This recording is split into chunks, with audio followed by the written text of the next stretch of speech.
Welcome back to Computer Science E1. My name is David Mayland. This is Lecture 2, and this is a sneak preview of what we will be doing next week.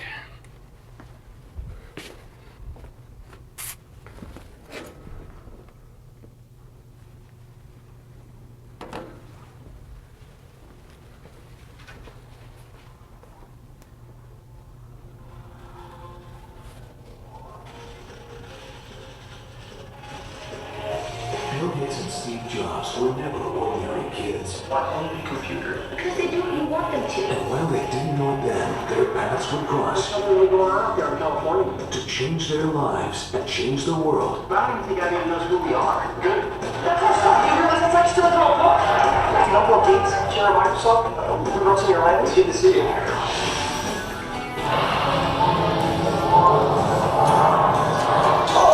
Okay. No. You just point. Their race to the top will turn technical evolution into cultural revolution. You guys are supposed to be writing programs. You demolished that guy. That's all you know how to do is tear people down. Steve Jobs just killed us. They made this stuff for selling on IBM look about a decade out of date. I want it. It's apples. We can't just go and steal it. I want it. They would take on the world and take on each other. This ain't the mafia. You keep your friends close and your enemies closer. We're here for our 9:30 with your president, Mr. Gates.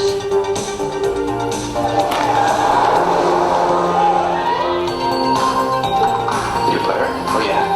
Yeah, absolutely, Steve. Success is a menace. It fools smart people into thinking that they can't lose. Copies of your Windows just started surfacing here. He took our stuff, Bill. I believed you. There may be some similarities, Steve. Similarities? Try theft. Get ready. I got there first. I got the loot, Steve! The era of competition between us is over. See how two 20-year-old kids stole a multi-billion-dollar industry from America's corporate giants. Noah Wiley as Steve Jobs, Anthony Michael Hall as Bill Gates. Pirates of Silicon Valley. Look for it on DVD. All right, so as I mentioned last week, we will use this film as our proxy of sorts for exploring one of the topics on the course's syllabus, namely that of software, of which operating systems are certainly a great part. So that film will be right here, same time, same place, and it will be accompanied by some popcorn and some soda. And you are more than welcome, those of you local, to bring family, friends, dates. And for those of you who are tuning in from afar, distance education, for reasons of copyright, we can't shoot the entire film, bootleg style, but you are encouraged, though not required, to try to rent or borrow this from a local library or video shop. So with that said, a couple of administrative matters, some things that have come up since we last met. There is a great deal more information now available on the course's website, largely because we have now had one of the course's lectures. What I wanted to draw your attention to, and so far as that it is representative of what you'll have access to in the weeks to come, are the resources that have since been posted for last week's Lecture 1. So notice that in addition to all of the handouts that were made accessible on printouts last week, those are also posted in PDF format online. As an aside, if the idea of using the web, incidentally, or PDF has just gone over your head, that's fine. Simply speak with me or a member of the staff, and we'll bring you up to speed as to all of these things I'm saying. But for now, we'll assume that almost all of you are familiar with web usage. But in addition to these PDFs, you'll notice a few additional resources.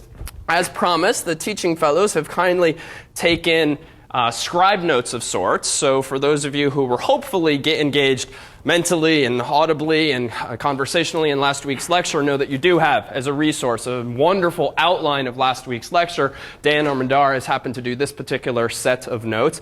In addition, thanks to a woman who has been kind enough to offer her expertise on our behalf, Karen, Ray's wife, you can not only now watch the movie version of Computer Science E1. You can also read the 30-page book version. So this is a transcript that Karen put together for us of every word that apparently came out of my mouth last week. And I only can guess how many words a minute I apparently talk. So there you have a full, raw, not necessarily eloquent transcript of what transpired. In fact, if you read it aloud, I kind of sound like a doofus, but it does in fact have all of the requisite information. But you might find the notes a useful outline of precisely that same content. Finally, the video of Lecture 1 is available. This too will be representative of what we'll do this semester.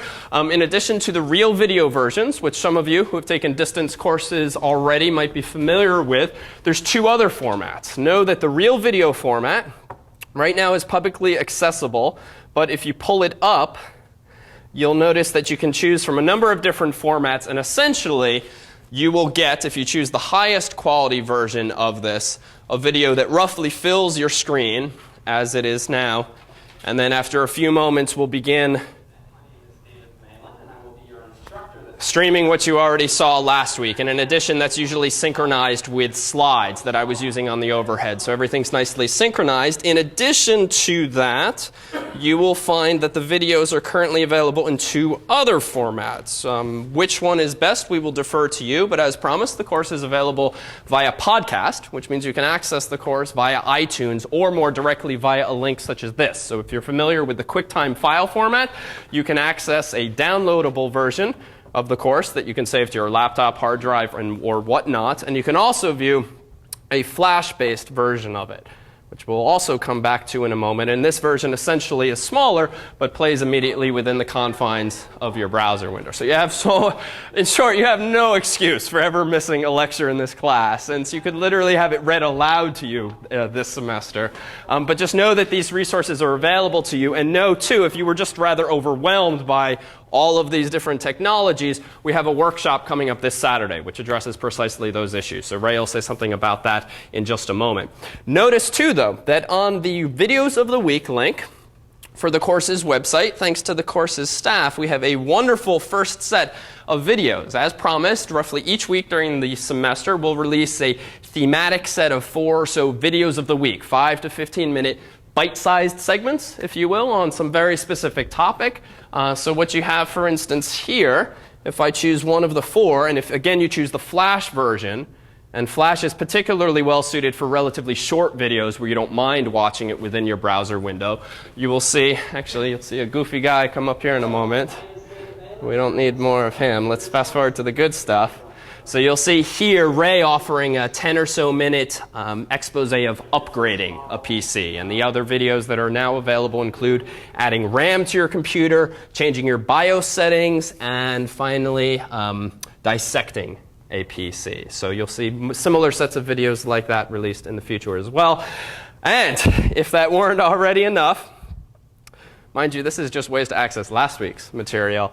What you'll notice is that via the podcast link on the course's website, this simply provides you with another means of accessing the same content, but just so that you've seen it before. If you decide to tinker on your own, what you'll see if you click the appropriately named link on the course's website's podcast page is that you'll see if you have iTunes on your computer, it will actually pull up the course via Apple's iTunes interface, etc.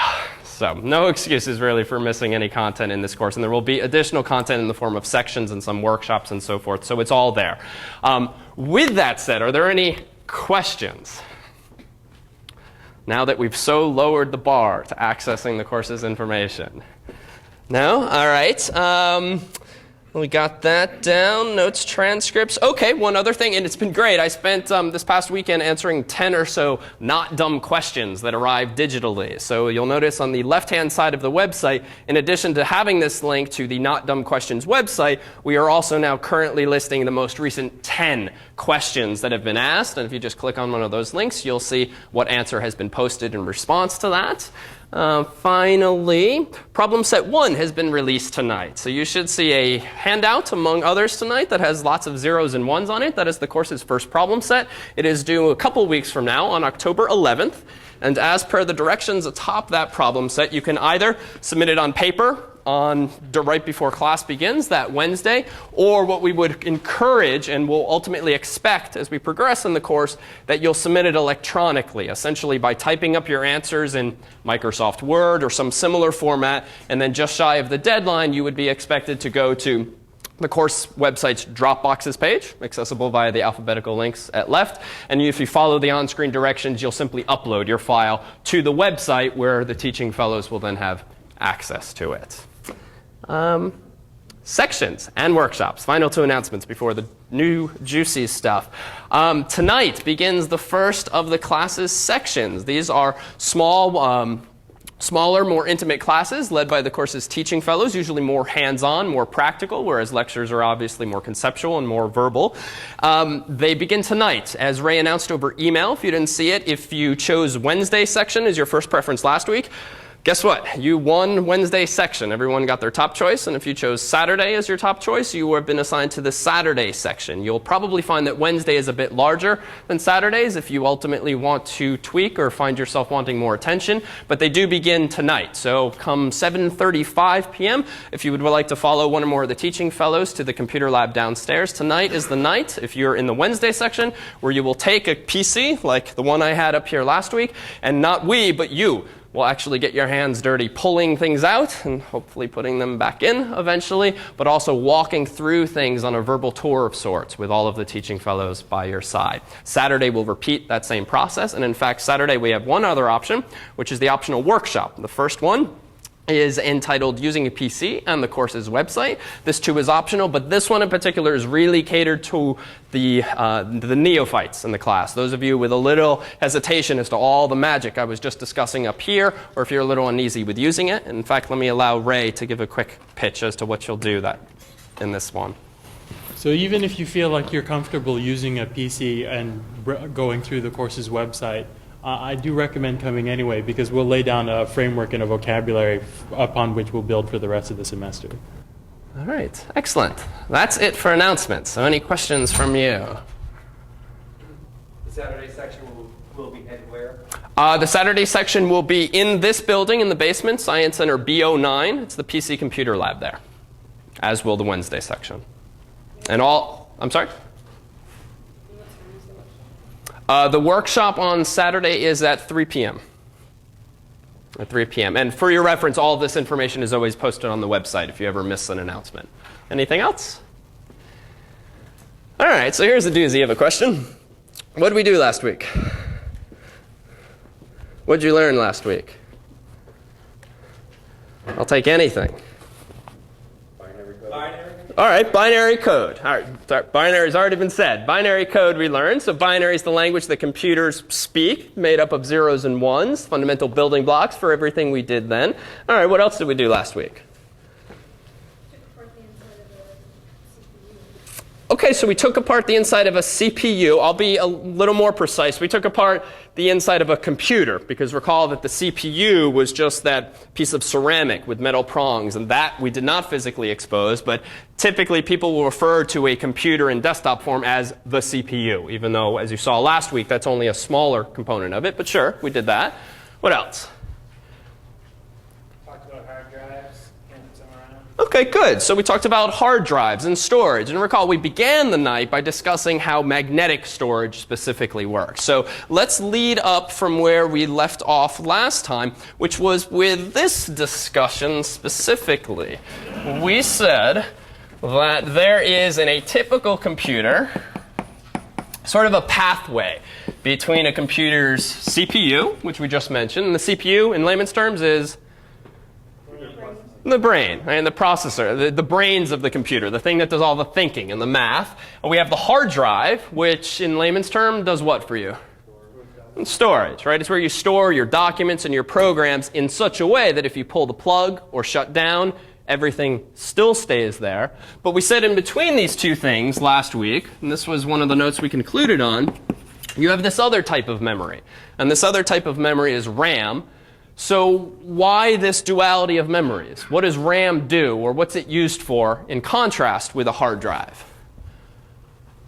RAM is temporary memory, so it's good. That you save like something that you're working on, versus the hard drive has certain read-only functions that allow you, when you turn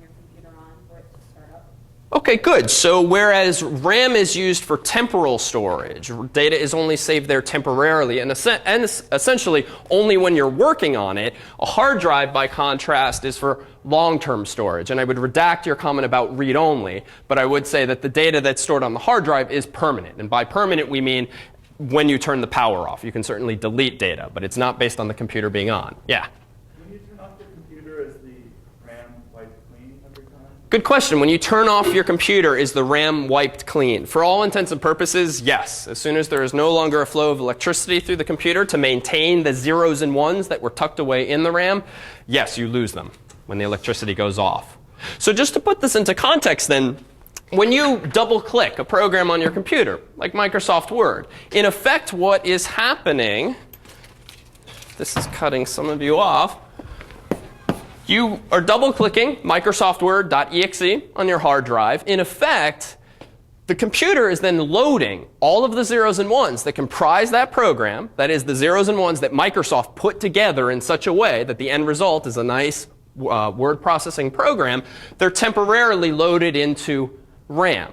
And then effectively, one by one, or in groups at a time, they're loaded or passed into the CPU, which actually makes that program run. In effect, it takes the zeros and ones and does something with them so that you have the effect of an interactive word processing program. When you click Save, meanwhile, what happens is any of the data, well, rather, let's take a step back. If you, with Microsoft Word, then open your resume, well, that permanently is stored on your hard drive, but if you're going to start working on it, it's in effect loaded into RAM, which is, again, temporal storage. And the moment you hit Control-S or go to the File menu and choose Save, that's when those zeros and ones that comprise your resume are copied back to the hard drive permanently.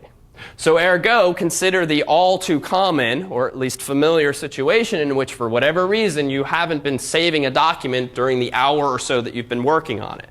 Well, what happens if you lose power, or all of a sudden the computer crashes, or someone kicks out the cord?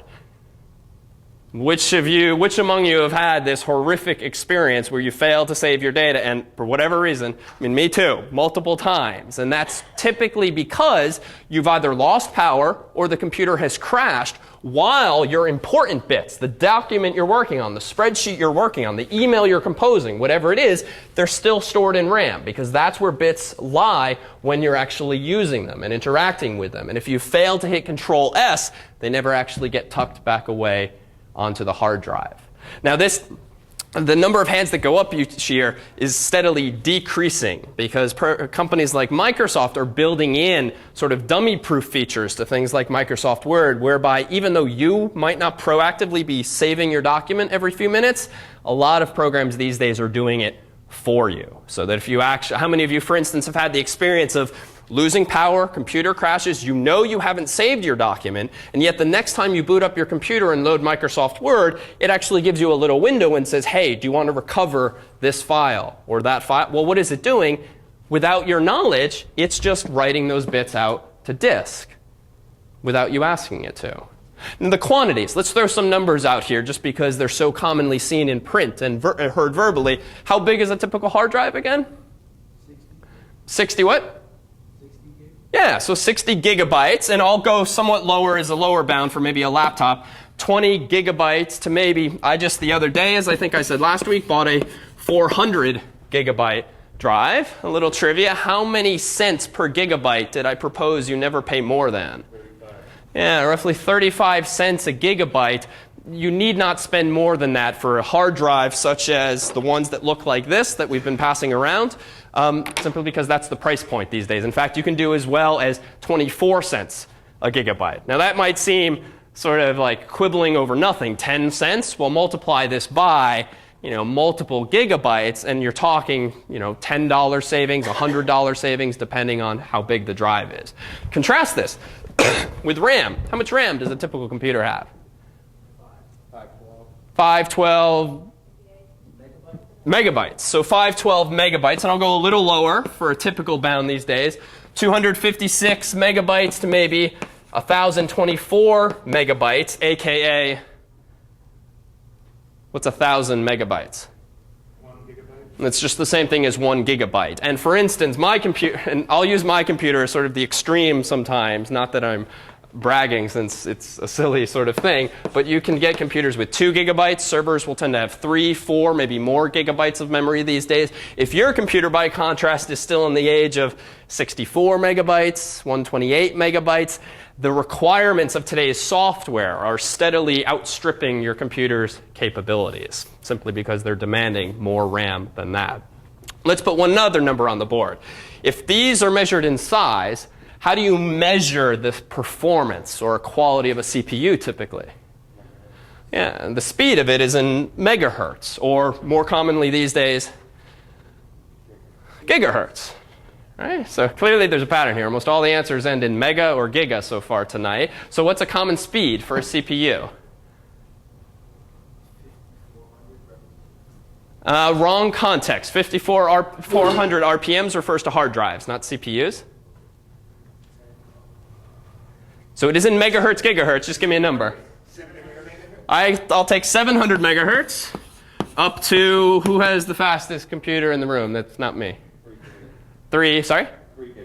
3 gigahertz computers, good. So it might go up to 3 gigahertz, and those numbers too go up and up every year. Well, what does it mean to operate at 3 gigahertz? Well, sort of in layman's terms, that means the computer is capable of doing 3 billion things per second. A hertz means per second, so that's a lot of things per second. But one of the issues we'll explore tonight is that particularly when you're buying a computer or thinking about a computer, it doesn't necessarily suffice to just go and get a new CPU that's several hundred megahertz faster if the bottleneck in your computer is perhaps in one of these other devices. So when one talks about or considers upgrading his or her computer or buying a new computer, even though a lot of advertising sort of simplifies things these days and largely talks about computer speed in terms of the CPU speed, there's actually a lot of other numbers, none of them confusing, that actually are just as, if not more relevant as well. So we'll try to explore a couple of those tonight in the context, for instance, of maybe Dell.com or Apple.com, just to put it into real-world perspective. Well, this is a curious thing. 20 to 400 gigabytes, and yet no more than 2 gigabytes. If RAM is what you really need, because that's where your data is stored while you're using it, why do we see this disparity in terms of the size of your hard drive versus RAM? Like, why don't computers have 400 gigabytes of RAM? You don't have to save all of the permanent data permanently in a temporary storage area. OK, good. So you don't need to, as a matter of course, need to save all of the data that is in effect permanent in RAM, because one, you don't need to use it all at once. And if that's the case, why bother wasting time copying it all over there? There's another issue as to why RAM tends to be smaller in quantity than hard disk space. Cost. Cost is one of the most simplest but most obvious answers to these kinds of questions.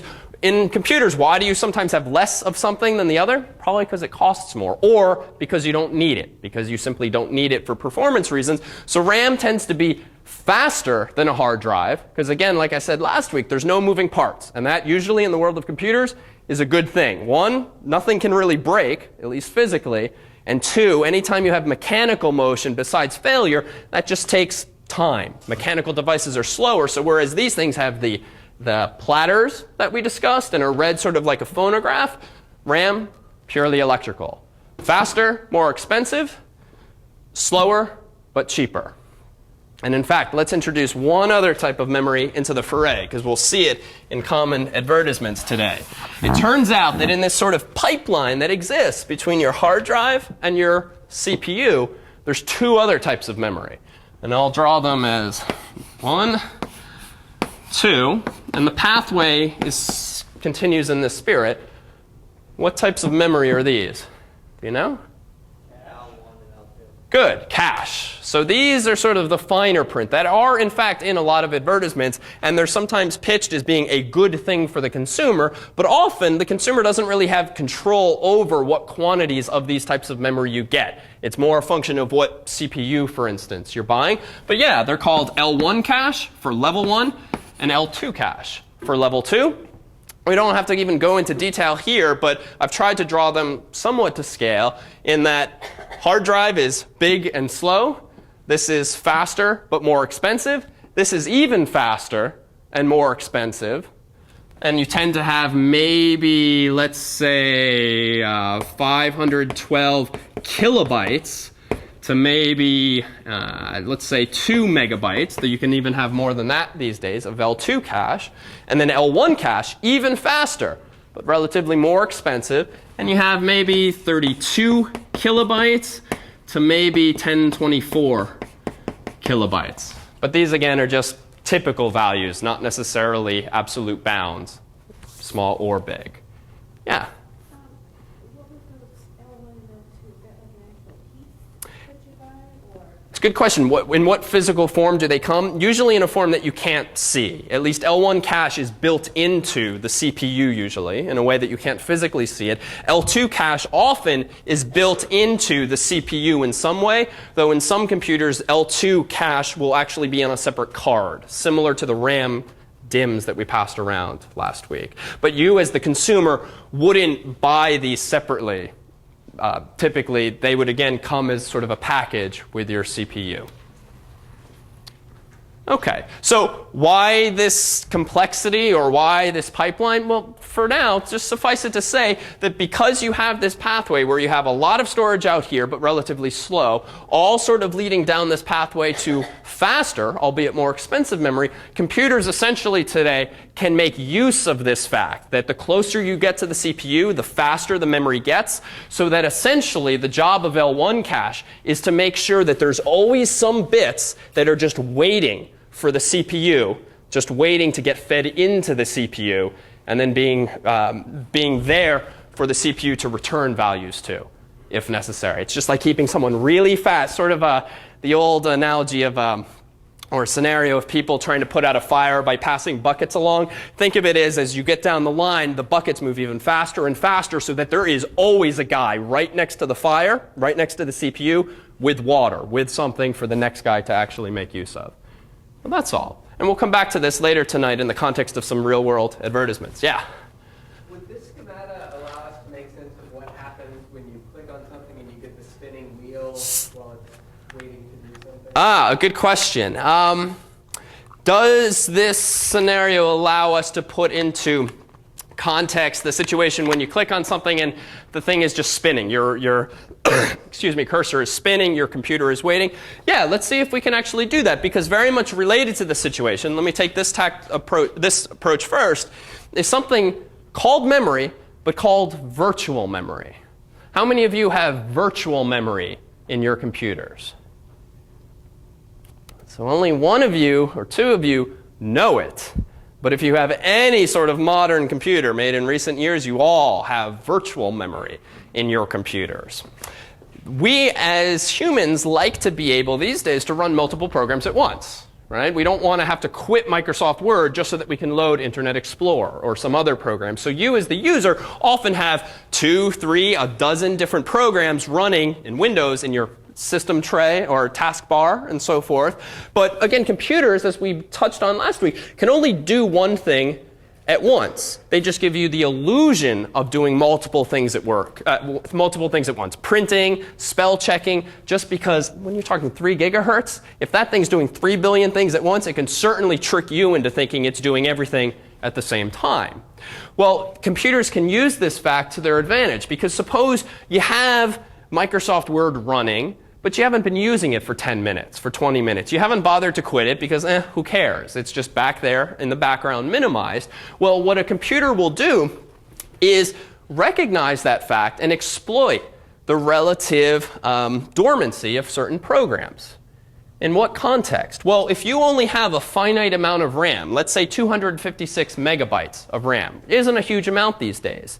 Technically, you can only fit 256 megabytes worth of information into your RAM. Well, what if you are crazy about clicking on your programs, loading lots of things at once, opening really big files, maybe some of the videos from the course's website? What is this? I think I hit play instead of record. All right. Well, this is You got quite the leader here. All right. So, messed up again, Ray. So, if you only have a finite amount of memory here, 256 megabytes, at some point, you're going to try to open one too many programs. And back in the day, the computer would just at that point say, out of memory, cannot load this program. Or you'd get some weird error message because the computer didn't handle that situation well. Well, contrast that with today. You're rarely, if ever, told, whoa, you're trying to do too many things at once, I won't let you. Rather, the computer tolerates your enthusiasm, but instead, what you experience as a result when you try to do too many things at once. Slow down. Things slow down. And for instance, you might get a spinning icon more often than you might like. Well, one of the things that might be happening, certainly one of the things that we can discuss in this context, is that the computer at some point needs to make room in RAM for whatever it is that you have in the front of everything else. Because clearly you want to be using the one program that's foregrounded, whereas you might not care as much about the stuff that's in the background. So what a computer, Windows, Mac OS, will typically do these days is if it realizes, oh, he's not really using that program right now, unbeknownst to you, it will copy those zeros and ones that comprise that unused program back to the hard disk, not to their original location, but to some other area of the hard disk reserved by the operating system so as to free up some space here. And now your new program or your most popular program can actually make use of that information. But what did we say about hard drives vis-a-vis RAM in terms of, say, performance? Which is faster? So RAM is faster. But if you have this really fast piece of hardware constantly writing unused information here, but then, for instance, you hit Alt-Tab or you click the icon for that less used program, sometimes it takes forever for that thing to poke its way through your monitor. I mean, literally, you can't see something on the screen sometimes until finally things sort of piecemeal come to light in front of you. Well, what's happening is those bits are very relatively slowly being copied back into RAM, and meanwhile, someone else is being booted back to the hard drive in turn. And that is, dare say, one of the more common reasons that you would experience a slowdown, at least in the context of these different memories. And so if one discusses, for instance, upgrading his or her computer because it feels slow, often, but not always, that's a result of their needs or their expectations, frankly, just having risen over time, or equivalently, the expectations or needs of software that that person wants to use, such that if you want to do more things at once, or with the very latest and greatest versions of software, you need more of this if you want them to fit into your computer at once. And I would say that of all the upgrades you can give to your computer, or all the upgrades that I personally might consider for a computer, RAM is one of the few that tends to be worth it financially, especially when desktops these days are only, even good ones, $250, $300, and it might cost you $100 to buy a new hard drive, or $50 or $100 to buy more RAM. A lot of times it's just better to donate that computer to someone else or hand it down to someone maybe younger in your family, as seems to be the case in my family, though starts here and goes to the rest of the family. If you do that, or rather, that tends to be more economical because you can get much bigger bang for your buck by just buying a new machine, but sometimes it's worthwhile to throw $50 at the problem, even $20 if you get a good deal with rebates these days, just to increase this. You should rarely be motivated in your computer to buy a new CPU or motherboard, if only because when you do that, you're effectively building a new computer anyway, since the more expensive parts tend to be here, and these parts these days tend to be relatively cheaper. But we'll explore some prices in just a bit. Okay, questions? Yeah? What about, they have dual and quad CPUs nowadays? Wonderful question. The former is more popular increasingly right now. You'll read in print of Intel's Core Duo, or the Mac now has a line. The Mac already now uses Intel-based processors instead of the former PowerPC processors. All this means is that increasingly now the hardware inside your Mac and the hardware inside your PC are increasingly identical, at least in fundamental design. Well, the best CPUs, or even better rather CPUs today, even for consumer markets, are ones that are so-called dual core. You may know from years past that maybe higher end systems, companies would have multi-processor computers. These are just computers with multiple CPUs. Well, the industry has essentially come up with a way to have one physical CPU, but with 2 cores, as they're called, which for all intents and purposes mean that you can buy CPUs that are like 2-in-1 these days.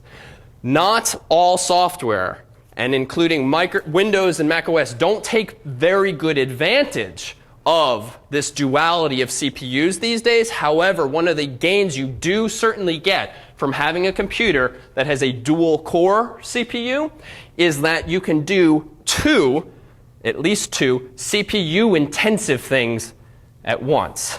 Well, what do I mean by that? Using Microsoft Word does not take much effort on behalf of your CPU. Sending instant messages, I mean, the CPU barely blinks. It can do one instant message and do a couple billion other things in that same second.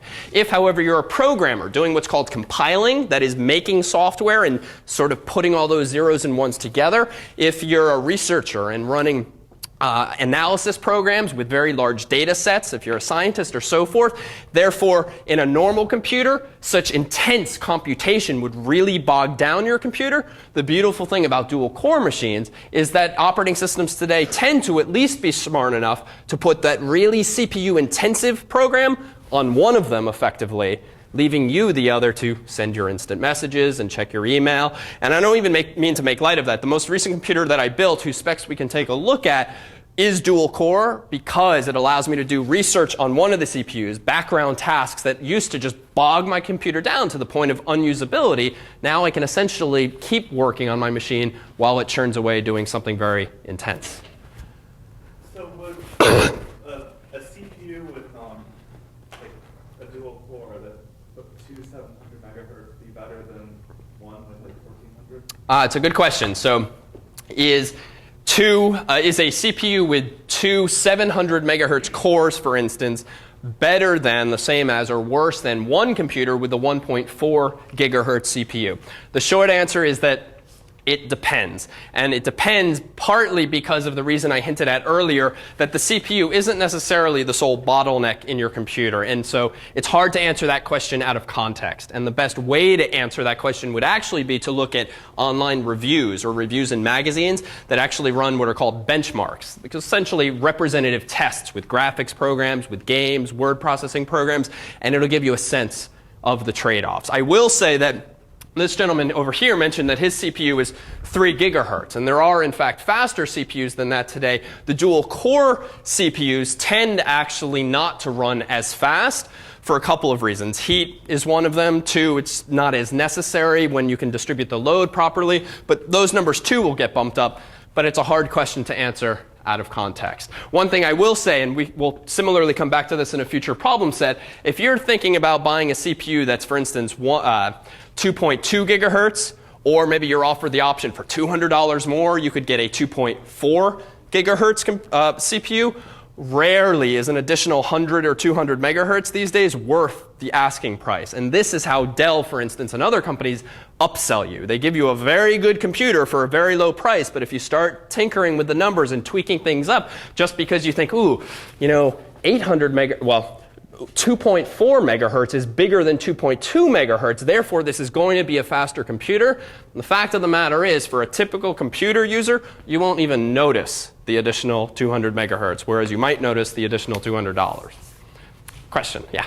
What if you have a duo RAM? What if you had duo RAM? It's not quite...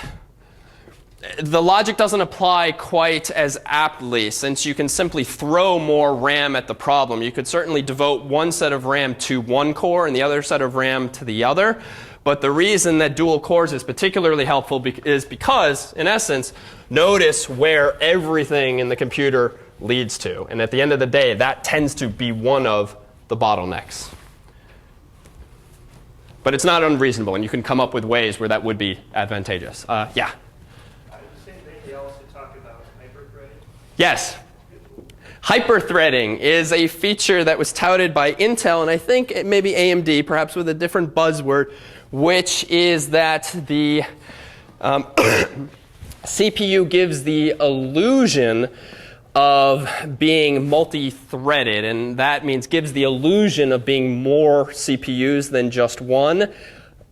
More real CPUs is better than hyper-threading. That was largely a marketing thing, and not much software took good advantage of that. And these days, for the prices we're talking, you might as well just get the better hardware. But you can still find those these days. Yeah? So I hear the PS3 that's coming out pretty soon has 8 cores.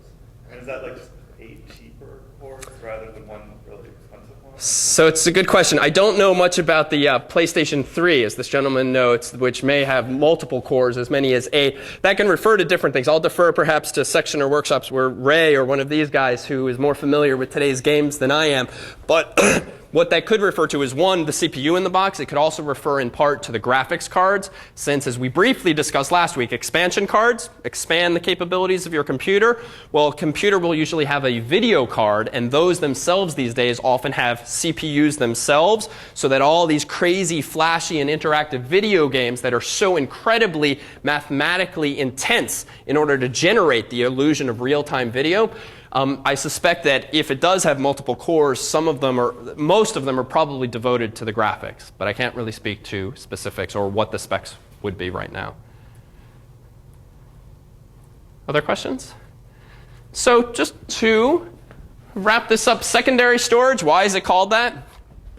Secondary storage is everything in that direction. A hard drive is secondary storage. RAM, by contrast, is primary storage. You don't really hear people say primary storage, but you do hear people say secondary storage. So what also fits in this bucket of secondary storage is not just floppy drives or hard disks, but also CDs and DVDs. And actually, let me touch on one topic here, only because we have a little screenshot here of this issue of defragmentation. How many of you have defragmented your hard drive recently?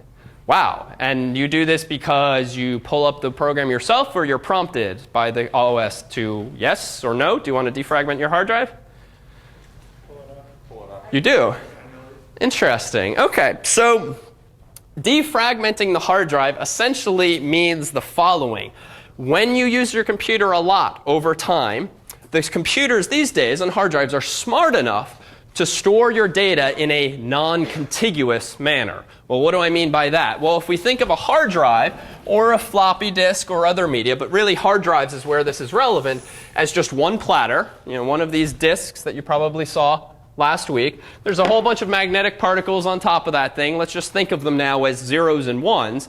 Well, if you have a resume, that might take up this many zeros and ones. And it might be here, here, here, here, and some pattern of zeros and ones. A megabyte's worth, 2 megabytes, a few kilobytes worth. Well, you'll also clearly have other files on the disk. Maybe here is another file. Maybe here constitutes another file. Maybe here constitutes another file. And let's just say, for argument's sake, that this is a file as well. And currently, then, let's suppose that the only free space on the hard disk is here and here. There are magnetic particles there, but they mean nothing right now. The computer's just not using them. Well, suppose that you try to save a document, or you download a file that, in an attempt to draw this roughly to scale, is maybe that big, which clearly doesn't fit there on the hard drive, clearly doesn't fit there, but for the sake of argument, let's say that if you chopped it up, this would fit there, and this part would fit there. Well, computers today are smart enough to fragment files on your hard drive, such that the bits that comprise some file won't necessarily be right next to each other on the hard disk. In fact, they do very intelligent things these days, where you might have a file's bits spread out on the top platter, the middle platter, the bottom platter, and any other number of platters in between, all over the disk. It all boils down to how quickly this reading head can get access to those zeros and ones. But in spirit, it boils down to this issue. But here's the thing. If the computer is sort of forced to put part of your file here and part of your file here, thinking again about a hard drive like a sort of very fast and expensive record player, what do you think the implications are for performance? In theory, it should slow things down if it has to get bits from here, from here, from here, and then reassemble them in RAM as just one entity. So I've talked with a few people, computer science type people, about this issue, and the consensus among researchers that I know is that in modern computers, Defragmenting your hard drive probably tends to have relatively little value these days, especially for particularly large hard disks and given the speed that some of today's drives operate. We've not bothered to verify this empirically, but I will say rather comfortably that the industry's approach, or IT people's suggestion all too often to defragment your hard drive, the benefits of that are probably overstated. And just to put it into perspective, though maybe I'm the only one who's wrong, I've never once bothered defragmenting my hard drive in the past 10 years. And I suspect that even though you'll get pictures like this that suggest, wow, that's a lot of fragmentation. And this picture just means each color, think of it as representing a different file. So the more scattered things are, the more fragmented it is. These days, certainly as a human, manipulating the size files we're talking about, you probably wouldn't even notice. But heck, if you want to prove us wrong and run some experiments, by all means, it's not a hard problem to actually analyze. But I wouldn't put so much attention, dare say, on the process of defragmenting your hard drive. Usually there are many other factors that would slow down your computer in a noticeable way that's not fundamental to what the OS is doing. More likely it has to do with what you're doing, frankly, and what you're installing or what has been installed unbeknownst to you, for instance, spyware. And that's a topic we'll come back to in later weeks. Okay, questions? Oh, you know, you let me get away with one thing. I said, hey, how many of you have virtual memory? And I said, you all do. And then I never told you what it was. So what was virtual memory precisely? Well, virtual memory was simply the use of hard disk space as though it were RAM. So I forgot to actually slap a label on it when we were having this discussion, but anytime you're copying a program or a file from RAM back to your hard drive, your operating system's doing that for you, it's using what's effectively called virtual memory. And this is a process that is managed behind the scenes, or should be left to the judgment of Windows and Mac OS. This is not really a parameter that you as a user need to even worry about. You can just take it on faith that it's doing it for you. Years ago, you would buy special software to do this for you, but no longer. Okay, any questions? If you use power with virtual memory, does the virtual memory stay there now because it's on the hard drive? Good question. So if you lose power and some data has been tucked away in your hard drive in its virtual memory, do you lose the data? Most likely, yes, only because I suspect that the operating systems don't handle that scenario particularly well unless you've put your computer into Hibernate mode. I mean, in fact, have any of you put your laptops or desktops into this so-called Hibernate mode? Yes? No? What does that mean then? What have you been doing? You've been doing it, so clearly there's a reason. Why do you put a computer in Hibernate mode? What? Saves electricity, sure, but so does turning it off. So why not shut down as opposed to hibernate? Okay, so one is just convenience. When you put a computer into hibernate mode, and not all computers can do this, but if you go to your start menu, go to shutdown, or even Mac OS might have this these days, you might have restart, shutdown, and also hibernate, or even standby, which is different still. Hibernate typically takes the contents of your RAM, copies it all to your hard drive, and then puts your computer into a very low power state. The goal being you need relatively little power then to keep the computer in that state because all the important stuff is over here.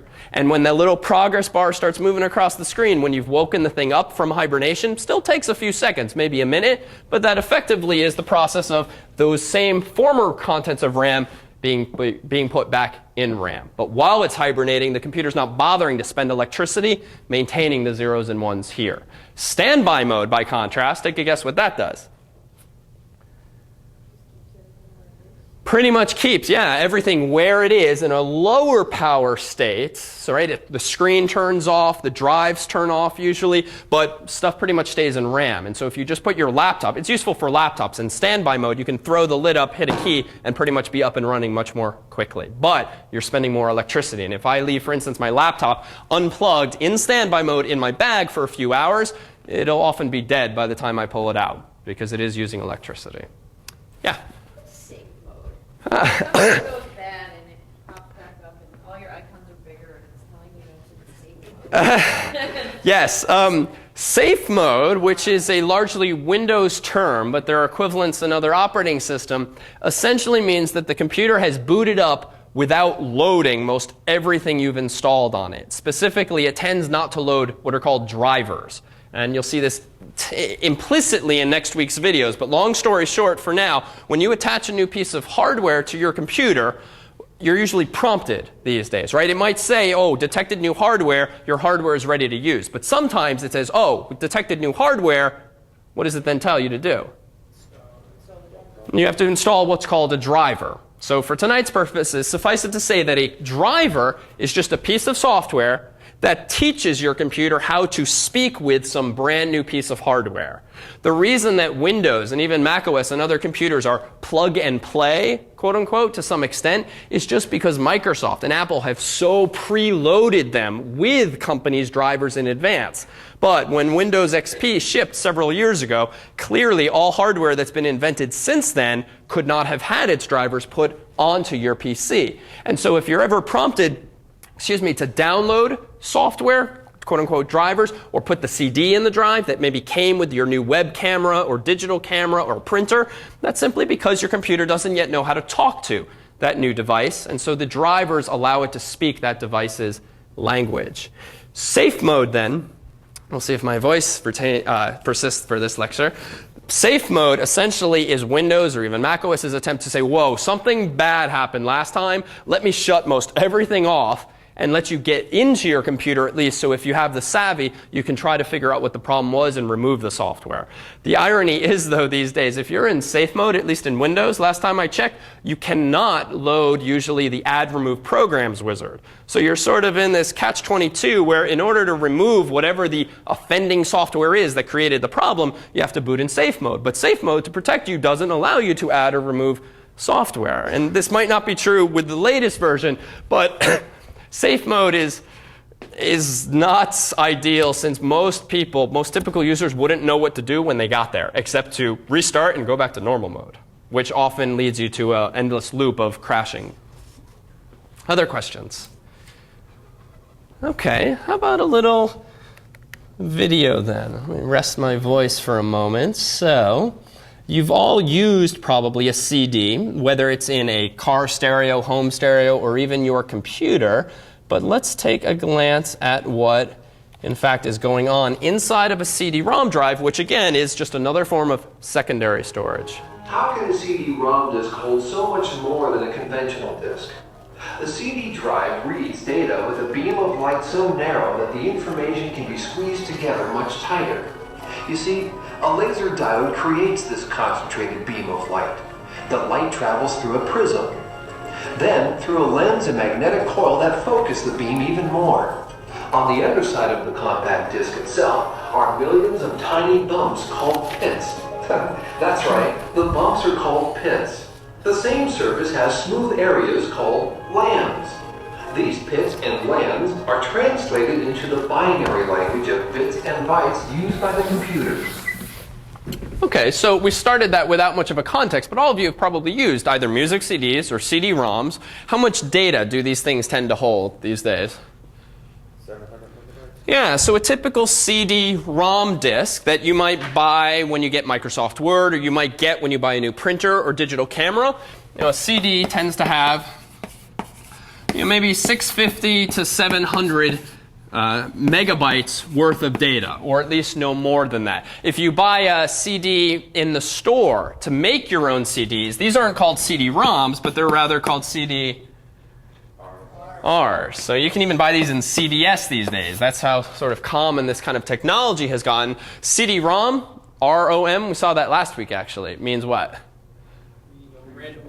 Not random, read-only memory. So this is why if you buy a music CD or you buy Microsoft Office on CD, you can't delete data from that CD because it's read-only. And as that video started to hint at, a CD essentially has these things called pits and lands, sort of little holes or bumps that have been bored out of the film, a layer of film or metal that's behind the plastic that effectively allows you to represent zeros, maybe with a pit, or ones with a LAN, or vice versa, or some similar encoding scheme. If you touch the bottom of a CD, you're not actually touching the zeros and ones themselves. On the bottom of a CD is simply plastic. And so in fact, you can actually damage some CDs more, at least CDRs, not by so much messing up this side, but sometimes even messing up this side, the label side, depending on how they're manufactured, for the following reason. Those things called CDRs that you might buy in CVS are roughly the same size, usually, as a CD-ROM can be. But what does the -R mean? It means it's writable, but right. So the R stands for recordable. So it's recordable in the sense that it's writable, but writable would be a W, and they wanted to go with R. So CDR is a recordable disk, but you can only write to it once. How do you write to a CD? Depends on the computer. Sometimes these days it's as easy as dragging files to the CD drive, maybe in My Computer or the equivalent, and then choosing some Write Files menu option. Or you can use special software that might come with your computer, Nero Vision, for instance, or software you might buy. But in short, they're recordable. Contrast these with the next progression, which were RW. Now it's more obvious. What's the RW? Rewritable. These things you can write to multiple times, a finite number of times, but they tend to be somewhat more expensive than -Rs. Some CD drives to this day can't read CDRWs as well as they can, or at all, versus CDRs. So these days, frankly, I would go so far as to say that most people, if they want to burn CDs, storage is so cheap, a penny per disk, a couple pennies per disk, that who cares about being able to read-write? If you need to read-write, throw the old one in the trash and just write a new one. Frankly, that is what tends to happen, but that tends to be better for compatibility anyway. CDRs, you can store computer data on it, but you can also store, as many of you have already, what else can you put on CDRs? Music. And so when you buy a CDR in CVS, it might say roughly 650 megabytes, maybe 700 megabytes, or it'll say it in minutes, and a CDR holds how many minutes worth of data? Yeah, like usually 74, 80 minutes worth of data, or of music, equivalently. Now contrast this with something very similar in appearance, but different in nature, namely DVD-ROMs. How much space does a DVD offer versus a CD? Good. So a few too many of you, I feel, said that. We have a yellow sheet circulating tonight again. So maybe 4.7 gigabytes. There are different types of DVDs these days, single layer, dual layer. Essentially that refers to storing data essentially at one angle versus another. In fact, just random trivia, do any of you have a home theater DVD player such that when you watch a rented movie, usually about halfway during the movie, there's a slight jerkiness to it, where it'll pause ever so briefly and then transition? You might not have even noticed this, but what that's usually the result of is DVD players changing the alignment of the laser to read one layer of the disk, and then it takes a split second to switch the lens so that it's reading another layer. And it's really annoying, and there's no reason technologically this could not be avoided, but I'm sure it's a reason of cost more than anything. In any case, there exist DVD-Rs, and this world is a disaster. There exists DVD plus Rs, there exists DVD minus RWs, I think, and then plus RWs. It's a nightmare, honestly. And even I have never perfectly sorted out some of the differences. Essentially, they refer to different standards. Think of it somewhat in spirit to the whole Blu-ray fiasco and the different DVD competing formats for movies. My own sort of research into the matter has usually suggested that if you're going to burn a DVD, typically, and someone can debate me on this or show better evidence that I will happily adhere to, that these tend to be the most compatible. So if you want to burn DVDs for people to play either in their stereo, in their home theater systems or in their computer, this tends to be the best standard to go with. But I say that with a bit of hesitation. Honestly, it's a disaster that there was not one specific standard agreed upon. With that said, why don't we take a 5-minute break and then we'll resume. All right, I already hear some crinkling of wrappers, but it's at this point, midway, that we'd like to pass around some sugar of our own. So hopefully quite appropriately, we bought a bunch of Smarties here. So if you'd like to pass these around, do help yourself. I hope, but can't promise they'll make their way all the way to the back. I also meant to mention earlier in our discussion of problem set 1 the following. As part of our experimentation with podcasting in the course and our affiliation with Apple in doing so, Apple was kind enough to offer us this iPod t-shirt and also this iPod shuffle. So what we will be doing with problem set 1, which again was just distributed tonight, this we will not be passing around quite yet tonight, but rather among all of you who submit problem set 1, whether you're local or distant, among all of you who submit problem set 1 and achieve a score of 75% or higher, you will automatically be entered into a raffle of sorts, whereby the staff and I will randomly choose from that subset of people 2 individuals randomly to walk home the lucky winners of the t-shirt and the iPod, and will be announced a few days, a week or so after problem set 1 is submitted. So if you didn't already have incentive enough to do problem set 1, by all means do so. If you're non-credit, you are certainly welcome to partake in this as well, but the bar would be set the same place for you. You would still have to submit problem set 1. We'll grade it, albeit unofficially, but so long as you hit the 75% or higher, you'll be automatically entered into this contest.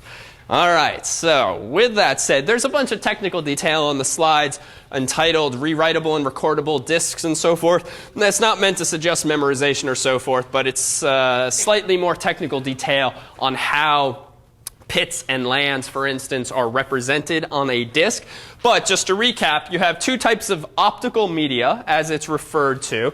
Optical just meaning that it's read with light, that is lasers. The form factor of CDs and DVDs is exactly the same, but clearly there's a disparity in how much data these seemingly identical disks can actually store. Now, to the extent that the video you saw is accurate, and it is, in that data is stored as zeros and ones, as pits and lands, essentially holes and bumps etched into the CDs and DVDs, how is it that with the same size disk, you can store so much more information on a DVD, do you think?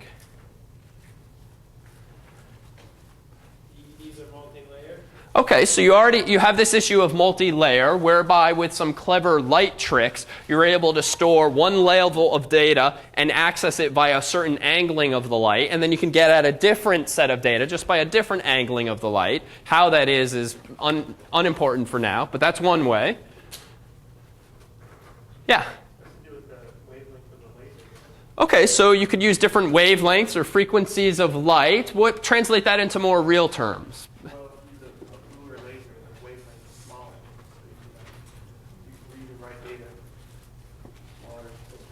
Okay, good. So let's focus on that. The notion of using a narrower light, if you will. In effect, packing your bits closer together would be one approach, right? If you think of it on a macroscopic scale as a CD just being a bunch of bumps and a bunch of holes, we'll just use smaller bumps and smaller holes and pack those pits and lands, as they're called, even more closely together. That, too, might be another obvious way. And so the lesson here, too, is both of those are very valid reasons. Multiple layers, just packing things more closely, making things smaller.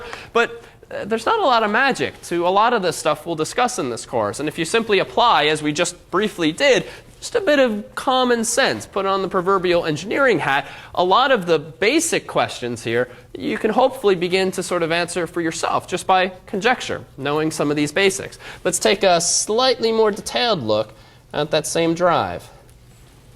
Patterns of pits and lands are laid out along a continuous spiral. As the disk turns, a precise motor keeps the laser beam in place on the path. Where the laser beam hits a pit, the light is scattered. But where it hits a land, the beam is reflected straight back along its original path. The light enters the prism again, but this time it is reflected at a 90-degree angle and strikes a device called a diode. The diode creates an electric pulse each time the light hits it. So when the laser hits a pit, no light bounces back. When it strikes a land, the diode sees the reflection and sends a pulse. These blanks and pulses are sent to the computer, which interprets them as a pattern of zeros and ones. In other words, into binary code. So again, a bit more technical detail that we won't dwell on, but again, the idea here is a bit more exposure. And in fact, to the extent that we exposed you to this topic last week, let's quickly glance back at this thing. So this is an example of what? This big green thing. All right, so this is the motherboard, and the physiological analogy or metaphor that we offered last week is that the CPU is like the brains of the computer, and the motherboard is like the... Who was... Sorry? Okay, we'll take nervous system. We said central artery system last week, but that sort of works too, although I'd say artery system's probably a little more apropos in that it's carrying data around and not sending messages, but sure. So there's a whole bunch of things on the motherboard, and those of you sticking around for section tonight or for section on Saturday, or those of you tuning in remotely, you can take a look at Ray and Dan's online videos of the week for more explanation or exploration inside the computer. You got a bunch of things here. Fortunately, most of them are labeled, which will spoil any anticipation of my questions, but I can ask in the general sense what these slots here are. Yeah, so these are the expansion slots. You can plug in different types of cards, one of which we passed around last week, which was a video card, so that you can give your computer the ability to have a monitor connected. But one of the things I think we said last week is that increasingly do computers come with a lot of built-in functionality, such that these days a typical user might need to buy maybe a video card, if anything, if that person is building his or her own computer. If you just buy something from Dell or Apple, you get everything that you actually need.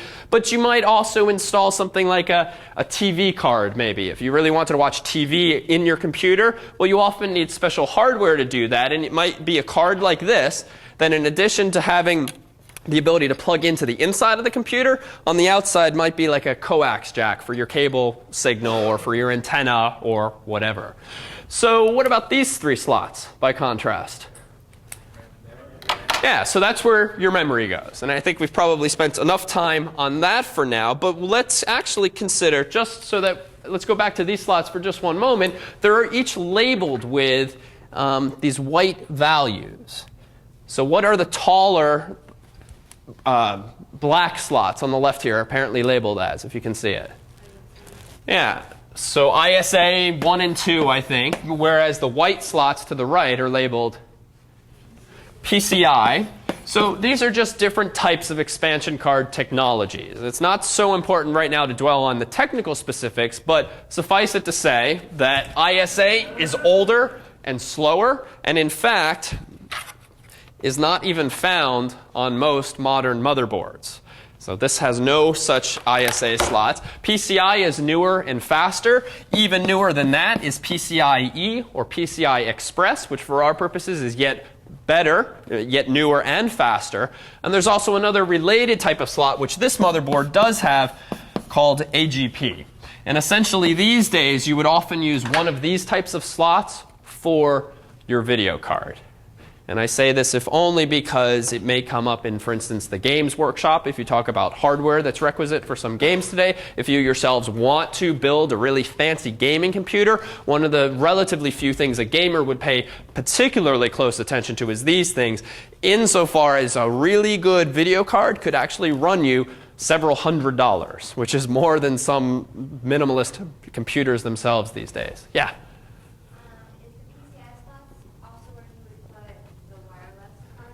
Good question. Are the PCI slots where you might put a wireless card? Yes. If you wanted to put if you wanted to make your desktop computer wireless, you could buy a so-called wireless card. It would look similar in spirit to this thing, but it would give you the capability of wireless access. And yeah, most likely these days it would go in a PCI slot. And in this particular motherboard, which I think was from a Pentium 2, maybe 3, the AGP slot here looks similar in color to the ISA slots, but it is where this computer's video card would have gone. But for now, let's dwell finally on these things, which we can't really see. Right, how many of you did take up that challenge of going home and pulling out someone else's computer cables? Anyone? No. It's always, yes? Okay, excellent. And how's the computer this week? Oh, they are. See, that's the thing. Color coding and proper shapes make this a fairly easy task. In fact, let's try to paint by numbers or shapes here. What is this representative of on the back of your computer? That's good. So we even had a whole video on that last week. So yeah, that's just the power connector. Here you have an excerpt from that very motherboard from a different angle. The things on the top, on the far left, 2 circles. What do you plug into those? Yeah, keyboard and mouse usually, though decreasingly so these days. Those circles are examples of PS2 connectors, PS2 ports. This just refers to a relatively older technology now via which you connect your keyboard or your mouse. Contrast this with the newer type of slot that you also connect keyboards and mice to now, which are which in the picture? Yeah, the so-called USB ports, which are the ones immediately to the right of these circles. So this computer has 2 USB slots, as you might call them, or USB ports.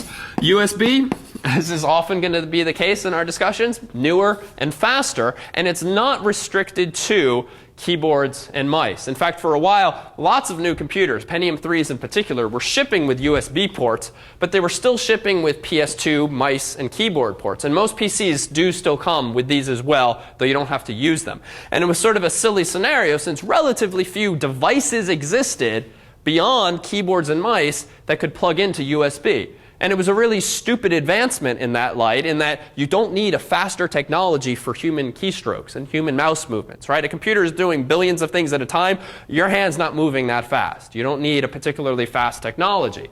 But these days, many devices use USB. It stands for Universal Serial Bus, which just implies, in effect, you can put anything on this thing, and you can have multiple devices. In fact, even though this computer only has 2 USB ports, you can get what's called a USB hub, which is just a little cheap plastic device with some circuitry inside that lets you connect into one of those slots, and then it gives you 4 new ones, or maybe 8 new ones.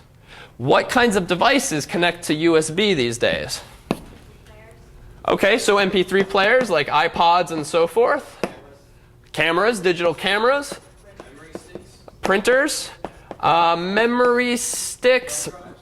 Memory sticks would be memory card readers, I would say, because the sticks go into the readers. But yeah, so I'll put that into the cameras, readers. Okay, PDAs. My handwriting's just didn't. Okay, here we go. All right, PDAs, hard drives, cell phones. Zip drives. Okay, so I think we're getting the point. So most anything you can think of can plug into the USB port these days. A lot of new hardware. I would say the most common ones these days would certainly be iPods and the equivalents, printers, digital cameras, and these days also external hard drives. So even though we talked about hard drives as being these internal, ugly things that you plug inside of a computer, and in section and in the online videos of the week, you'll see a bit more of this in detail.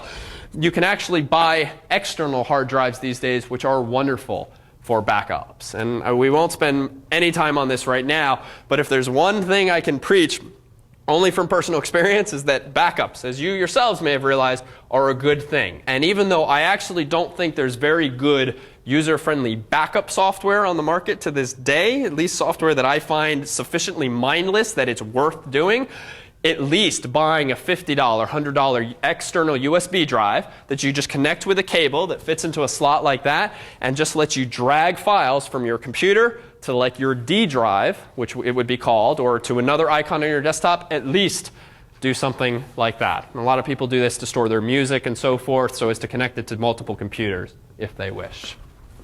But let's finish this up. What about, let's go bottom right, these little holes. Easy one. Good. Speakers, microphone, and also audio in, whatever that means for your purposes. These two tend to be color-coded, but often a good trick is just to plug your speakers into each of them and see which is the right one. Though they are typically labeled, but they all look the same. What about this long trapezoidal one here? Good. This is the parallel port. It's not found on Macs. It is still found on a lot of PCs. It is where you used to connect your printer and your scanner, usually. It is largely deprecated these days. Only older printers tend to use this. These days, most new printers will use USB, certainly for consumers. There's a couple other ports, similarly having fallen into disuse. These guys here are actually, this is probably supposed to represent the VGA port. Or a serial port. It's unclear. We'll say serial. So these two are examples of serial ports or gaming ports where you might connect a joystick or a modem in yesteryear. They too have largely fallen into disuse. USB is a nice thing in that it is universal in the sense that it supplanted a lot of these older, slower pieces of hardware. And eventually, I'm sure a lot of that stuff will go away.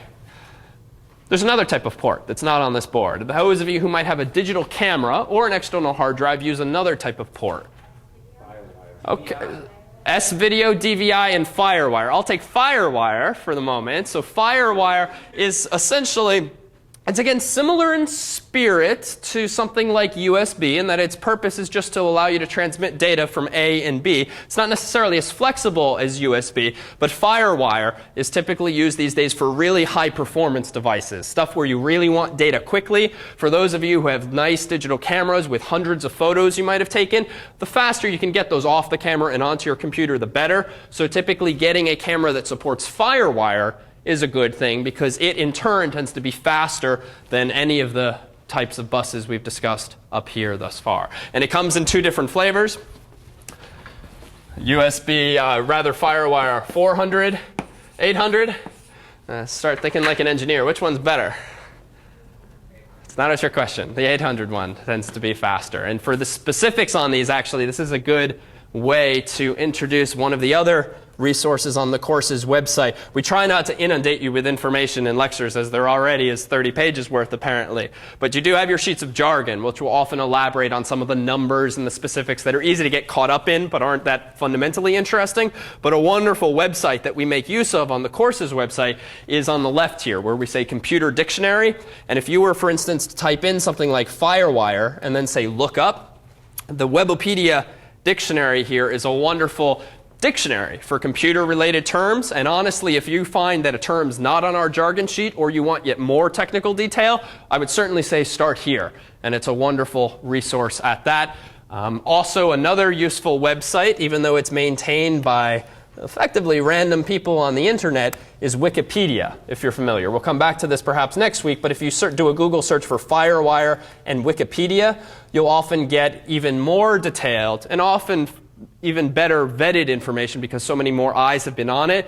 And if you want to read up on your heart's content on FireWire, there's often even more information there. Wikipedia, though again, we'll come back to it perhaps next week, is a wonderful resource for computer information, if only because those folks who know the answers to questions like what is FireWire tend to be, dare say, those people who are in front of their computers all the time and therefore have time to post to sites like Wikipedia.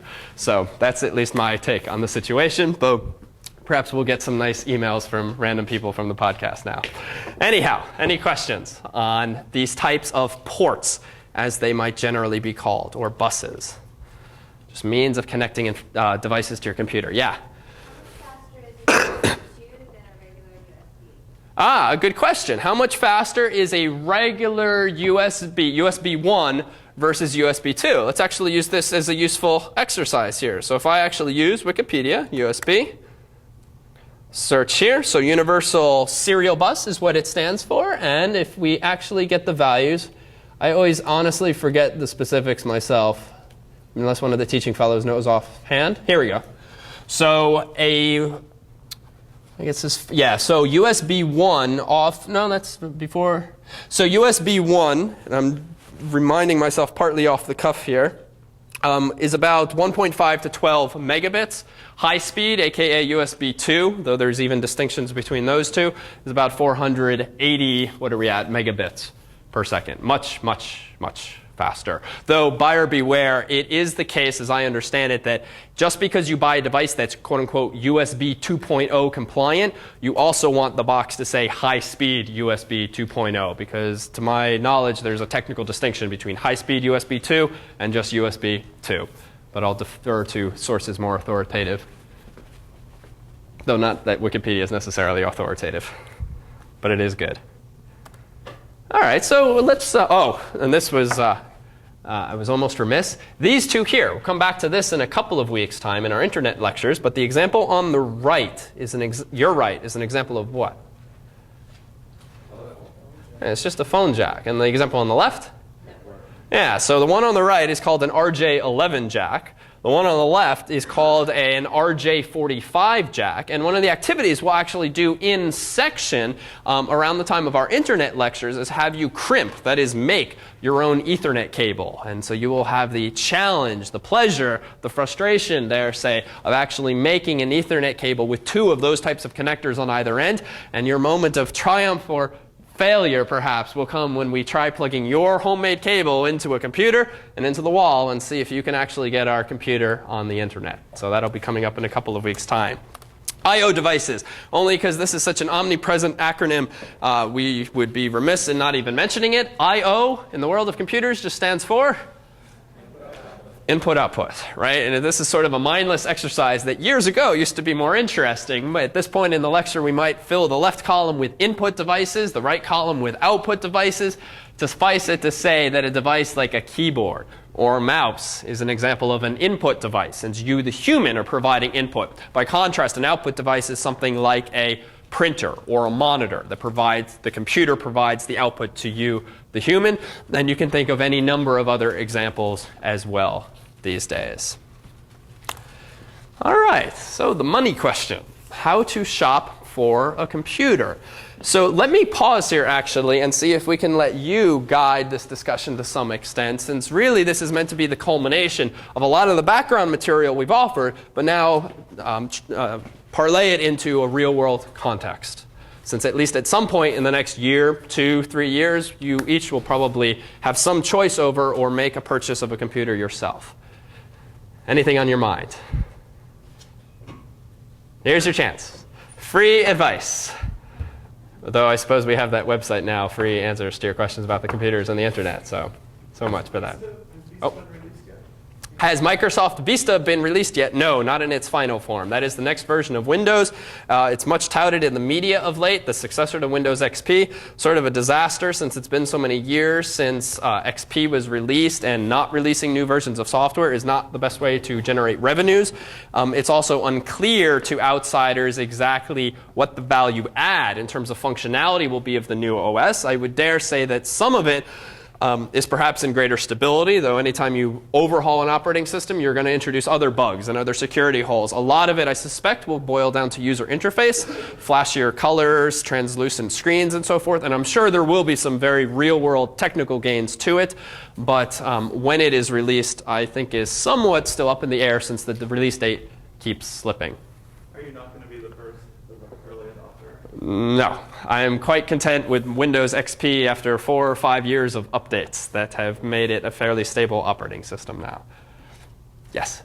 You hear a lot of general talk about Apple being more stable than IBM, less viruses and such. Why is that? Discuss. Okay, so Mac OS, is it more stable? Is it more secure than Windows?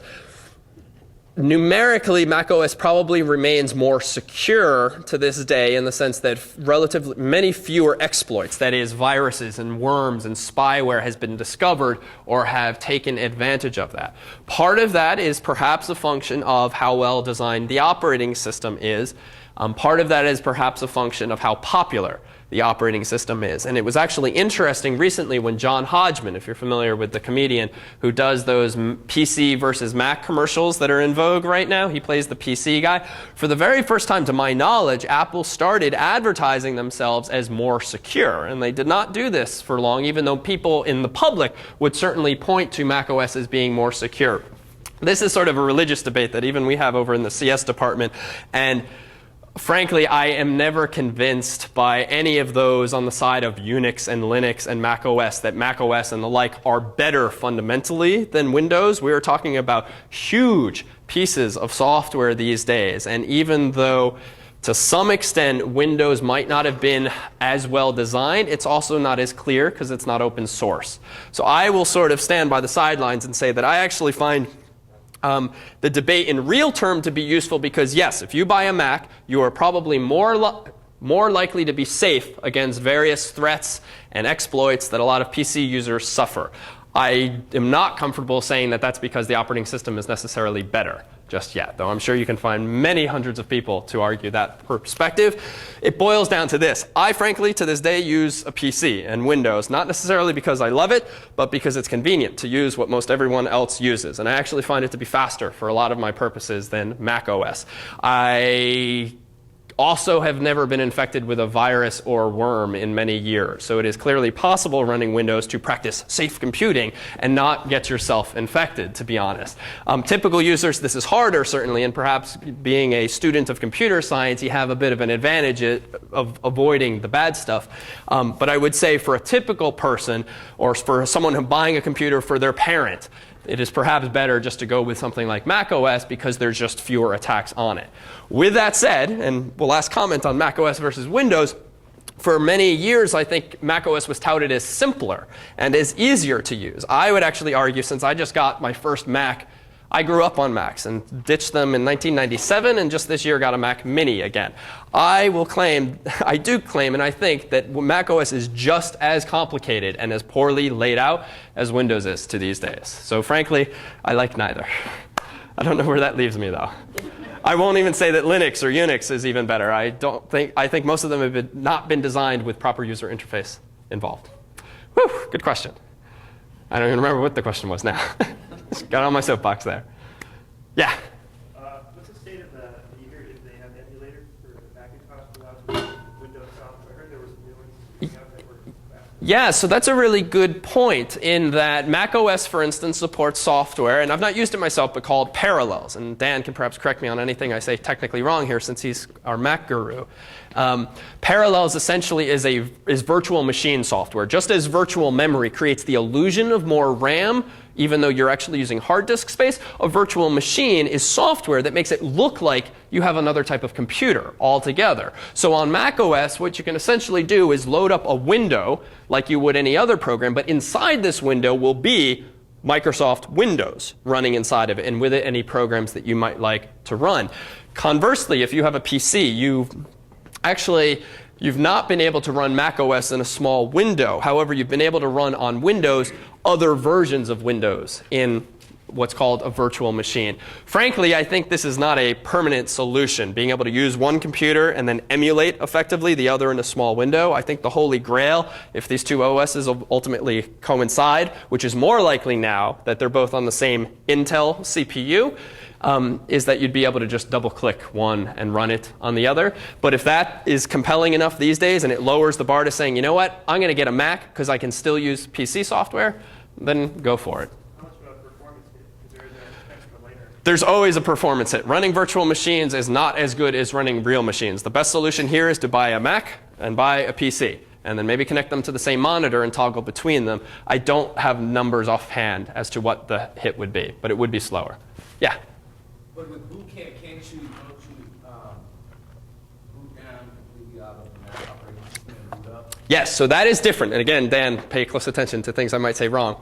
So boot camp allows you to dual boot a computer, which you've always been able to do, for instance, on PCs if you want to run maybe Windows XP or Linux, and effectively be given the choice as to which one you want to run when your computer first starts up. Because Macs now have the same types of CPUs as PCs, they too can now do this, such that when you turn on the Mac, you're prompted, do you want to boot Windows or do you want to boot Mac OS? That is better in that you're taking advantage of the hardware natively and you get better performance. The downside, though, is that if you want to change to the other OS, you have to reboot. And you don't have to do that with a virtual machine like Parallels. So it's a trade-off. And frankly, I used to do this, or I used to have 3 different operating systems on one computer, one hard drive, and I would just choose from a menu. The fact of the matter was, for me at least, it was always way more effort than it was worth to shut down, reboot, just to use the other computer. Though, granted, because I can play the computer scientist card, I solved that problem with just multiple computers. So I'm not sure what's best for people not like me. Other questions before we pull up Dell's website? Then we pull up Dell's website. So here's the funny thing about companies like Dell and even Apple these days. I think that it is no wonder that this world is overwhelming to the less savvy of computer users and to neophytes and so forth. Because if you, for instance, want to buy a Dell desktop, let's say for home and home office, like, where do you even begin? Like, frankly, even I find an interface like this somewhat overwhelming, especially insofar as if we now bore down, let's say, to the entry-level PCs, So now I, the user, have to choose between these kinds of things. And even though, at least in this category, there's only 3, the page is pretty long. And that's why we hope that a course like E1 and the kinds of topics we cover is actually, hopefully after this lecture and last, more of these columns data would make a bit more sense. So in fact, let's take a look at the leftmost one, which is only $449, which is not bad for a fully functional computer, which apparently includes this as a CPU. So it's the Intel Celeron processor, which is just sort of a cheaper Pentium 4 these days, but most users would not notice the performance difference. It's more of a marketing thing. How fast is it, if you can see the small print?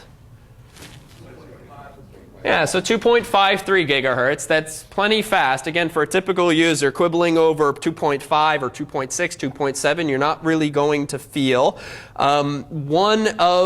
It's going to come with Windows XP. What about this? How much RAM does it have?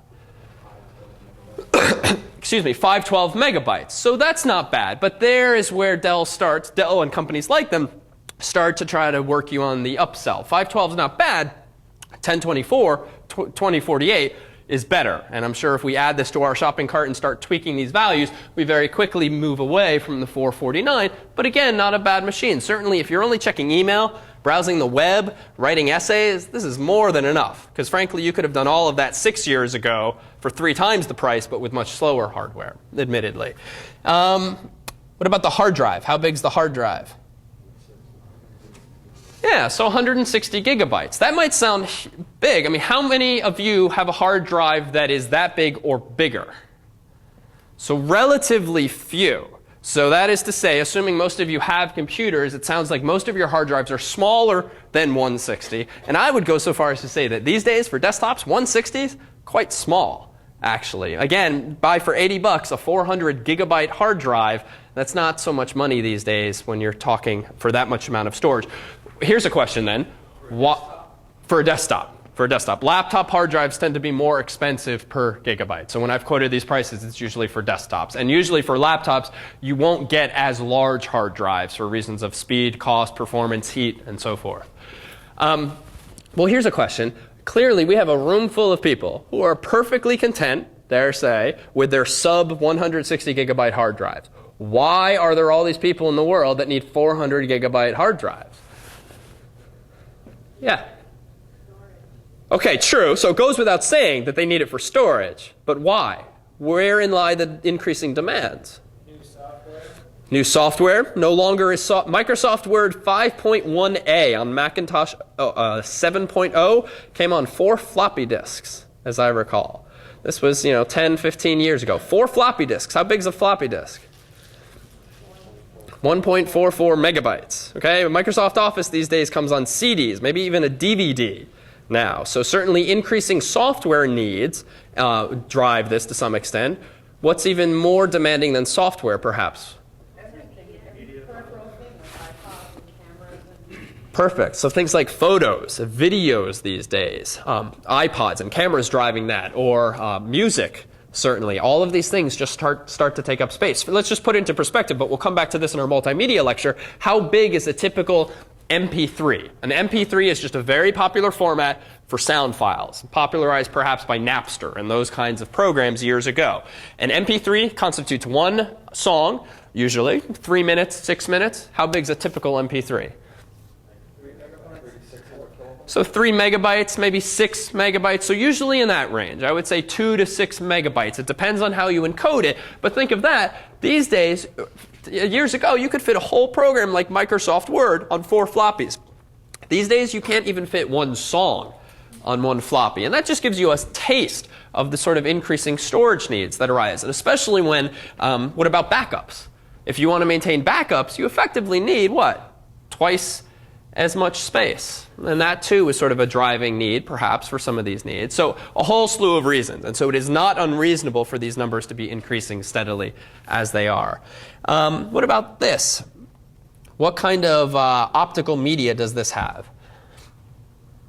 I know the print is small, unfortunately. Yeah, so a CD, DVD burner. And is it the plus or the minus flavor? Yeah, so this is the nice thing. So even though there are all different types of media, particularly for DVDs, fortunately the industry has solved the hardware problem by making devices that do everything. Play CD minus Rs, play DVD minus Rs, plus Rs, RWs, minus RWs. How much would such a drive cost? If you wanted to buy a CD, DVD, RWR drive today and pop it in your computer so that you can burn CDs and DVDs, what would you pay? Okay, I heard, how much? 100. 100? 200. Do I hear 300? How about 20 bucks?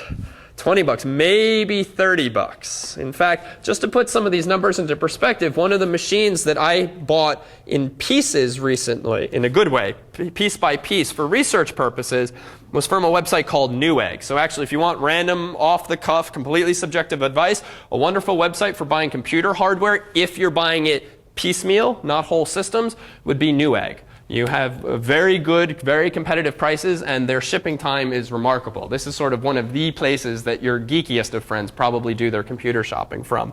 With that said, this is the purchase order from the machine we built for my research group. And again, the print's a little small here. And this, mind you, was a computer that we built from scratch. We did not go to Dell. We didn't go to Apple and say, give us model foo. We instead bought every individual piece. And this is actually something that you'll discuss in perhaps the workshop on building a PC in the course. So just to pull a few excerpts out, how about, well, this. How much does a floppy drive cost these days? Apparently $6, $5.99. Let's fast forward to my NEC drive. This is, how much was this? Careful, what's the left column mean? Quantity 2, so it's about 35 bucks at the time. More recently, they have dropped to about 20 bucks. And again, here's some off-the-cuff, unsolicited, completely subjective advice. NEC makes wonderful, in my experience and my guru friends' experiences. Frankly, I might offer a lot of advice, but frankly, I'm just stealing it from my smarter friends who I've asked these same questions of for recommendations. So take them for what they are. But yeah, about 20 bucks for the same thing. In fact, let's see. It's always dangerous doing a demo in class. Okay, $29.99. Currently, not so bad. How about the CPU that is in this research machine?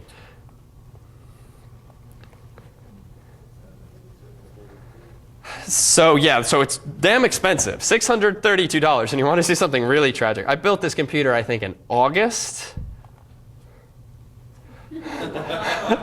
It breaks my heart. Yes, that's what my face looked like at the time, too.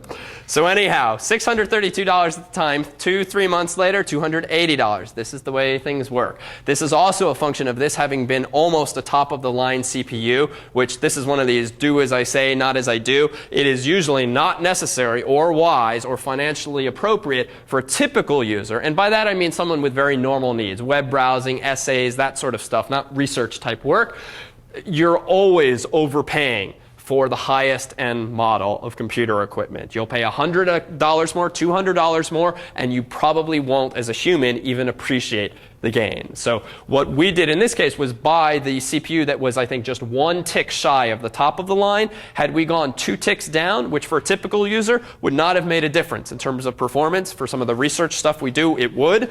But we would have saved $300 2 months ago had we gone with a more reasonable consumer line CPU.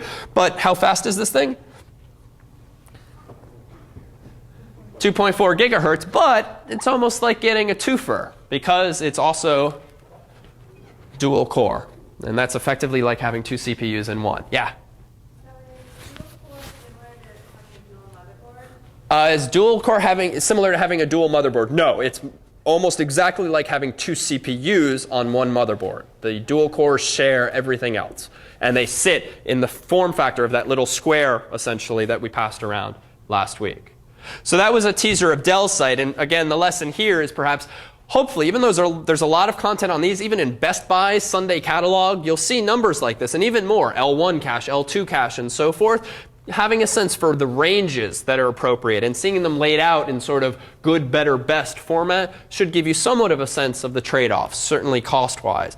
How about Apple.com, just so that we're fair to both sides of most popular OSs? So here we have Mac's line. Let's go to the Mac Mini, just because there's these two models now, both of which are Core Duo. This is stupid marketing. Rather than say dual core, which frankly makes grammatical sense and flows fairly easily off the tongue, Intel has called it the Core Duo CPU, which just means it has duo or two cores. Whatever. So you have two different models here, essentially good and better, to put it into sort of classic Apple speak. Give me a couple of the specs on the cheaper machine at left. Rattle off a couple numbers. If you... 1.66 gigahertz. All right, so that's the speed of the CPU, 1.66 gigahertz. What's the L2 cache? 2 megabytes. So sometimes you do have discretion over how big the L2 cache is, or at least when you're given two different options, you might have a model that has 1 meg of L2 cache and another with 2.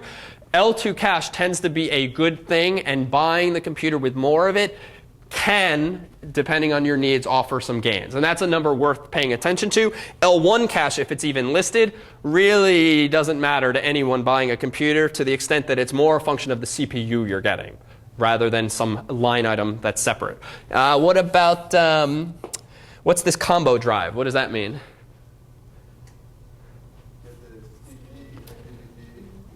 Yep, combo drive is just a nice user-friendly way of saying it does everything. CDs, DVDs. This time they don't say plus Rs, but it might if we looked very closely. I'd be surprised if they were not sort of functional with it. Oh, actually it's not.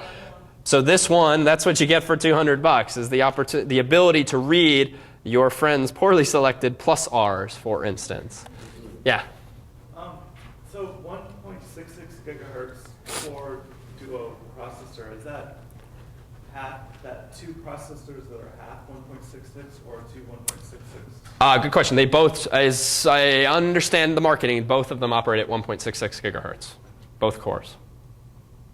So here's a question, very real world question. We've got two computers laid out against each other. One's 1.66 gigahertz, one's 1.83 gigahertz. They are identical except for the hard drives. How big is one? Versus 60 versus 80. All right, and what else is different? Well, the combo drive is a little fancier. It's dual layer, which means you can store yet more data. It's sort of trendier. So the sort of $200 question is, which one do you get? Well, what thoughts might go through your mind? Well, there are things you don't really need. Like what? What don't you need? Like, if you think about it, it's so much more, like, smaller, isn't it?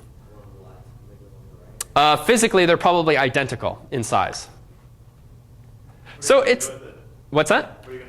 Right. That's probably the most important question. What are you going to do with this computer? And honestly, this is a hard decision because at least, not to say money is no object, but when you're only talking $200 and you feel like, well, I could get the good one or I can get the best one, it's sort of an emotional decision, perhaps more than a technical one to make. So what are you going to use it for? I would actually say if your needs are to plop a computer on your desk and use it for email, web browsing, word processing, save yourself the $200 and go with the one at the left. The only thing that might be compelling to go with the faster one isn't so much for the CPU speed. Maybe it's for the DVD, but that's only if you have a very clear vision as to why you would want the fancier optical drive.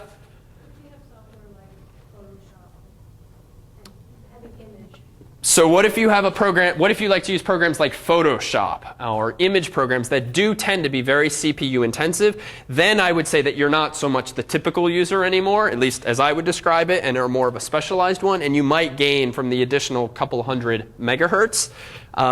In that case, especially if it's for business, I would err on the side of too good than the cheaper one, but that would be more of a specialized need, I would say. Yeah? I also think that there's a lot of pressure to buy more because they go so out of date so quickly. Absolutely. There's this pressure to buy more, especially since they go out of date. And at least the fancier one you get, that buys you a couple extra months of modernity or just being current and fast.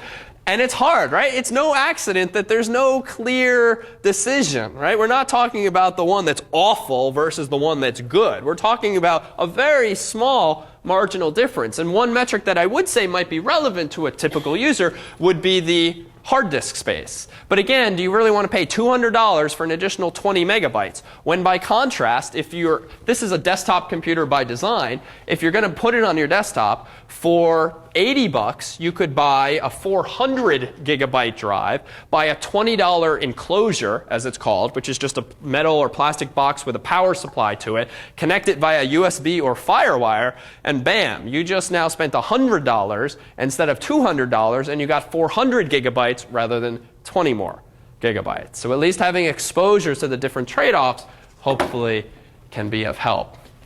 So the history of computers, and this is a whirlwind tour, is sort of beyond the scope of what we aspire to do, since we try to teach you more of what's current so that when you exit the course, your knowledge is at least good for a couple of months, though technically last week's information is already out of date. Just a few screenshots that I'll defer to the footnotes for your own edification if you're interested. This is one of the first computers. This, I believe, is the Mark I, which should still be on display in the Harvard Science Center, actually in this building down the hall. So actually, if you want a neat sort of relevant lecture, walk down the hallway and you'll see this computer, which was built in 1943 or thereabouts. What you'll see here, and we'll come back to this issue in our programming lecture, is an example of the first bug. So a bug generally refers to a mistake in a program, something that's erroneous going on. Well, back in the day, the 40s, the first bug, the first problem with, I think, the vacuum tubes in the computer or whatnot was, in fact, a bug, which is here on the woman's lab notes with the bug taped to it. But what we'll focus on next week is what began really in the 1970s. And this is the device, the Altair 8800 that you'll see in the film Pirates of Silicon Valley, that got Bill Gates and Paul Allen so terribly excited, if only because initially there was no way or no easy way to program this box. This, in effect, was a very simple computer, but there was no obvious way of how to make it do things, even though it was capable of doing things.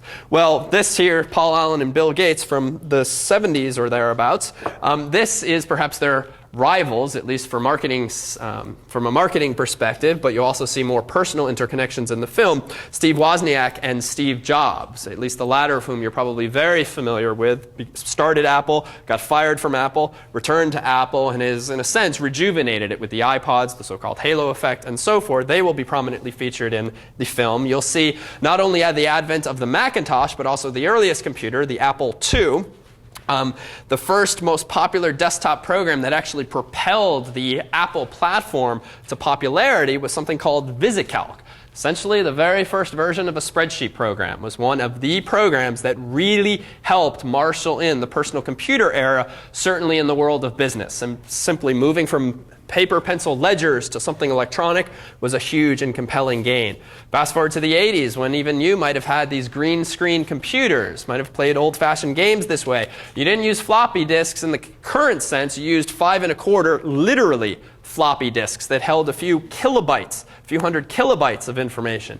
And in 1984 was the Macintosh's release. During the Super Bowl of 1984, Apple aired a commercial that only aired once at the time, and it was to usher in the introduction of the Macintosh. This too will be featured in next week's film. This is a somewhat doctored version. You'll notice that even though this film was from 1984, somehow or other the woman featured in it has an iPod on her belt. It was re-released years later, but it only aired once during the Super Bowl, and we'll leave you with this teaser for next week. Today we celebrate the first glorious anniversary of the information purification efforts. In all history, a garden of pure hydrology, where each one may bloom, secure from the pests of any conflict. Purification, of course, is more powerful than any fleas or hobby on earth. We are one people.